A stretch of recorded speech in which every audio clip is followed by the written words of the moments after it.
it's very likely, I think, that the case will come back to the Supreme Court. Certainly they'll apply it to the European Court. So the whole saga goes on. Of course, one is disappointed, but I don't think there was, anyone had any real confidence that the way the law is so arcane and intricate that it would have come down to Assange's favour. One thing is true.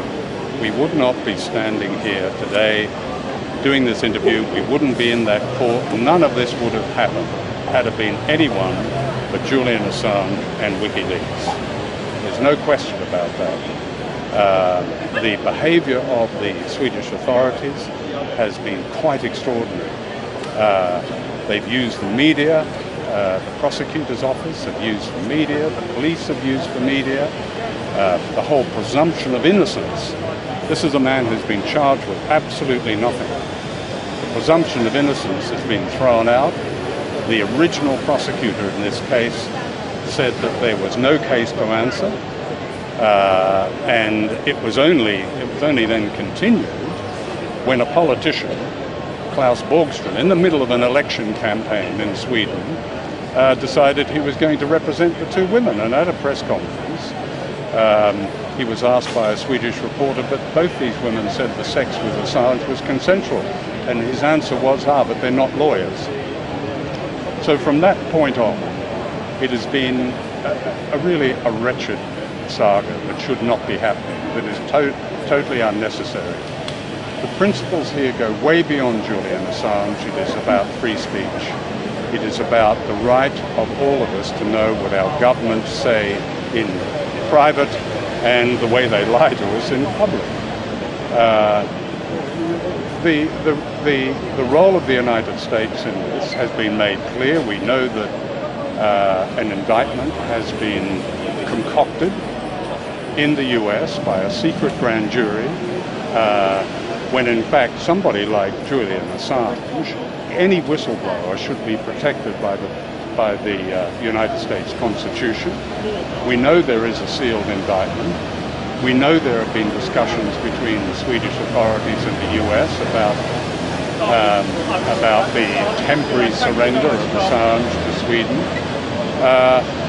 We don't know if any of this will happen, but there's just been too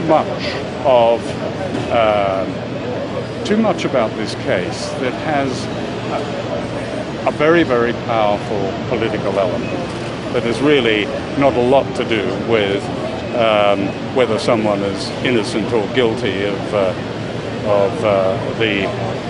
the allegations, such as they are, that have been thrown at Assange. I wanted to ask you briefly about the media's role in this, especially amongst the British press. You see a real sense of a U-turn where people who were championing Julian as sort of a truth seeker have now turned on him and haven't even really reported the facts necessarily accurately.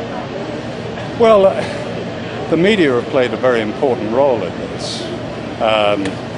First of all, they provided the platform in The Guardian and in Der Spiegel and the New York Times for the revelations, the original revelations, the war logs in Afghanistan and Iraq.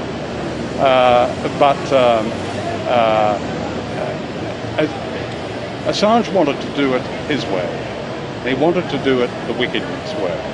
He didn't want to be a member of the club, and that was the problem. I think that I can't comment on the personal disagreements between himself and certain journalists, but I think some journalists, prominent journalists, have written, and disgracefully, about this case. Again, the presumption of innocence torn up, a kind of character assassination, personal, perfidious, vindictive. Why? My theory on this is that because what WikiLeaks has done over the last few years has actually shamed establishment journalism. It doesn't matter whether it's conservative or liberal or in the middle. I think it has shamed them. We all know, and I certainly know in my career, the best stories I've had have come from whistleblowers. but it means doing work. And I think the fact that journalists, too many journalists, have jumped on the wagon of simply attacking Assange because they don't like the way he parts his hair or whatever, have indicated to me a certain shame. WikiLeaks has shown up journalism, much of journalism, to have become a vehicle for governments and other vested authorities on face value. I mean, WikiLeaks produced in a matter of 2 years more revelations about the workings of democratic governments and the workings of the world, in many ways, how the world is run, than all the newspapers in the Western world put together. The word jealousy comes to my mind, but who knows? Thank you very much, John, how draining is it that this just keeps going on and on and on? Channel 9 Australia. Oh, right. Okay. Yeah. How draining? Yeah, for a supporter. Well, you know, it's important. It's not draining. It's important. It's a matter of principle that goes way beyond Julian Assange and WikiLeaks. It is about our right to know what our governments are up to. It's our right to know what the Gillard government is up to. It's our right to know the collusion between the Australian government and the US government on this particular case. Do you think the Gillard government should be doing a bit more here? Doing a bit more? I think they should stop doing what they're doing. And what we know from freedom of information searches in Australia is that the Gillard government has been colluding with Washington as Washington prepares prosecution of Julian Assange that has no basis. It's a concocted prosecution. And his own government, instead of protecting him, to which he has a right, have colluded with the US on that. That affects you, me, and every Australian. If this can happen in secret to somebody like Assange, it can happen to anyone. So by that rationale, do you think he basically doesn't have a chance in this case? No, I think he does have a chance. I think it goes on. I think we could be back here at the Supreme Court. It'll go to the European Court. If he goes to Sweden, the Swedish court system may prove to be independent. Who knows? All right, thank you very much. Okay. It's an extraordinary verdict because the justices were really scratching their heads and saying, look, it seems that the British Parliament was misled by the government in 2001 when this bill, this extradition bill, was put to them. But what Julian Assange's lawyers have said, wait on, we didn't know about the basis of this, we haven't a chance to consider it and challenge it, and that's why we could well be back at the Supreme Court. It's a very disconnected judgment. It makes the law, to me, seem rather shabby, actually, and I'm not talking about simply because they found against Assange. It is their arguments, which are not based on what MPs understood the law to be when they passed this extradition legislation in 2001. I think what WikiLeaks and Assange has made many journalists feel uncomfortable. Many journalists who report Westminster, Parliament, who report on face value, who don't investigate, who don't find out, who don't work hard at it. I think it's made many of those journalists feel very, very uncomfortable. And I think that has expressed itself in some of the quite extraordinary personal attacks, vindictive and perfidious attacks on Assange. Do you really think there's some kind of conspiracy? I didn't say that. You should listen to what I just said. Yeah. So why do you think these things? Well, if you know, I dare not use the word conspiracy because that's usually a pejorative word. But there have been, if you've read The Independent, who've done a very good job on this, they've reported there have been discussions between the Swedish authorities and the US authorities on the possible temporary surrender, as they call it, of Julian Assange to the United States. Yes. I mean, why has the Foreign Minister of Sweden and the Prime Minister of Sweden made public statements in a case and denied somebody a very basic right, a presumption of innocence? I don't know the answer to that, but I do know that there is a political atmosphere in Sweden that will test, and I repeat, test the independence of the Swedish courts. Have you spoken to Mr. Assange? Do you know what he thinks about Not it? today, he was stuck in traffic. You spoke to him yesterday. He's in pretty good spirits, considering. What's going to happen now? Well, it's all legal. We're into more of the legal saga. We could be back here at the Supreme Court. An application will be made to the European Court. I think it's very likely that the justices here will reconvene and consider the point made by Julian Assange's legal team that they've had no opportunity to consider the basis upon which this judgment has been made. And they rightly said this has to do with a fair trial, and the justices acknowledged that. So we could be back here, it could go on. I don't know. What do you think motivated the judges in their decision today? I don't know what motivates judges, but I think that they were clearly, genuinely and judicially concerned about the way Parliament was misled by this. You know, you've got an arrest warrant that is a catch-all for anybody that has seen thousands of people transported to and from countries all over Europe that needs to be changed. The Parliament has said it wants to change it.